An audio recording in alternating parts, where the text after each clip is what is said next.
Sumisikat na yung mga blockchain games kung saan pwede tayo maglaro para mag-earn tayo dito. Pwede tayo mag-trade ng mga game items natin, yung mga NFTs, no? Mag-buy and sell.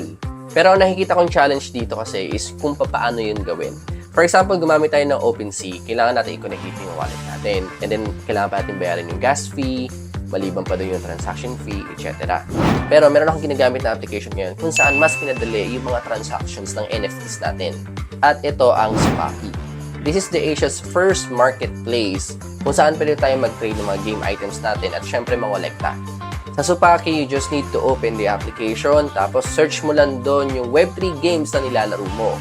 And then from there, click mo lang tong trade items. And then makikita mo na doon yung mga available NFTs dun sa nilalaro mo. Kapag binili mo yan, pwede mong isa yan directly to your game.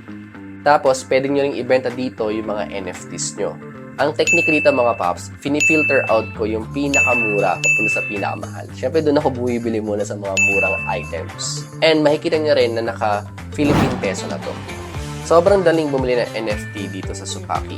Tapos walang gas fee. Meron transaction fee pero sobrang liit lang. And then yung payment method nito, pinadali rin mga paps.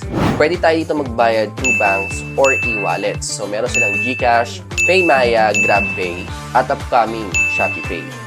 So kung marami ka nilalarong Web3 games at gusto mong mag-buy and sell ng NFTs mo, use Supaki. Available na to sa Play Store.